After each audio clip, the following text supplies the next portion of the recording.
اللہ کی محبت، اس کے رسول کی محبت. والذین آمنوا اشد حبا للہ، شدید ترین، اشد.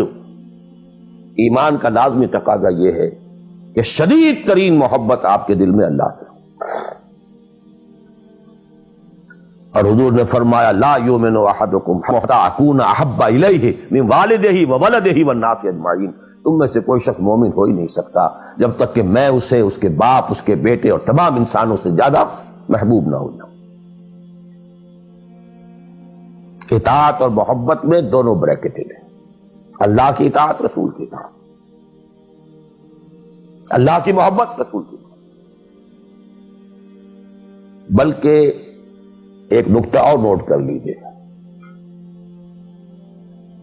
نظری طور پر بالا تر اطاعت اللہ کی ہے اور بالا تر محبت اللہ کی ہے، اور دوسرے درجے میں اطاعت رسول کی ہے اور دوسرے درجے میں محبت رسول کی ہے.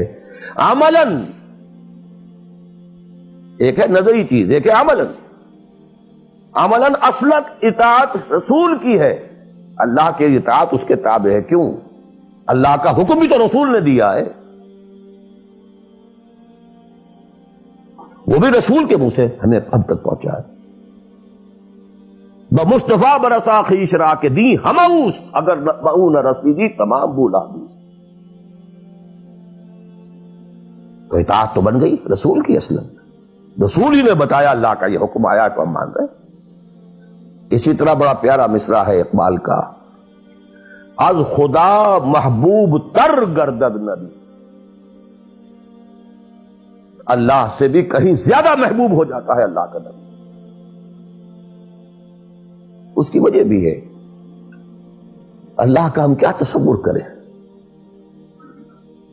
اللہ کی فیلنگز کا ہمیں کیا اندازہ ہو سکتا ہے؟ کوئی فیلنگز ہے کیا ہے؟ رسول کو ہم ایک ہیومن بینگ کی حیثیت سے ویژولائز کر سکتے ہیں. رسول کو بھی چوٹ لگی تھی، دل پر چوٹ لگی تھی.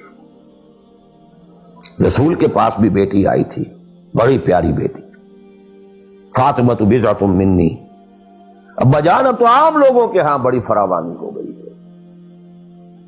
ذرا یہ دیکھیے میرے ہاتھوں پر گٹے پڑے ہوئے ہیں چکی پیسنے کی وجہ سے، میرے کندھے کے اوپر نشان پڑ گئے ہیں، مشکیزے میں پانی بھر کر لاتی. مجھے بھی کوئی کنیز، کوئی غلام عنایت ہو جائے. ہم پوری طرح ویژولائز کر سکتے ہیں کیا فیلنگ ہوگی محمد کی اسوہ صلی اللہ علیہ وسلم. تو ہم ویژولائز کر سکتے ہیں نا کہ کیا کلیجہ اللہ نے دیا تھا کہ فرمایا بیٹی نہیں، یہ چیزیں ہمارے لیے نہیں، تمہیں میں اس سے بہتر چیز دیتا ہوں. 33 مرتبہ سبحان اللہ، 33 مرتبہ الحمدللہ، 33 مرتبہ اللہ اکبر ہر نماز کے بعد کہہ لیا کر. یہ کہیں زیادہ بڑی قیمتی شے. ہم محسوس کر سکتے ہیں کہ رسول کے دل پر کیا بیتی تھی جب حضرت حمزہ کی اعضا بریدہ لاش سامنے آئی ہے کہ ناک کٹی ہوئی ہے، کان کٹے ہوئے، پیٹ چاک ہے، کلیجہ باہر نکلا ہوا، اسے چبایا گیا. But what is feelings؟ اور کیا پہاڑ جیسا دل اللہ نے دیا تھا، کیسے جبر کیا ہے، کیسے صبر کیا ہے. اگرچہ ایک وقت میں آ کر بات ظاہر ہو گئی جب مدینے میں واپس پہنچے ہیں اور انصار کے گھروں سے عورتوں کے بین کرنے کی، ماتم کرنے کی آوازیں آئیں تو الفاظ نکل گئے اما حمزہ تو فلا بواکی لہو، ہائے حمزہ کے لیے تو کوئی رونے والی بھی نہیں. حمزہ مہاجر ہے، یہاں حمزہ کا کون رشتہ دار، کون عورتیں رشتہ دار ہیں جو اس کا ماتم کریں گی؟ ہاں مکے میں ہوتا حمزہ، عبد المطلب کا بیٹا، اور یہ حادثہ ہوا ہوتا تو پورے مکے میں کوہرام ہوتا. آخر فیلنگز تھے کہ نہیں؟ اس لیے از خدا محبوب کر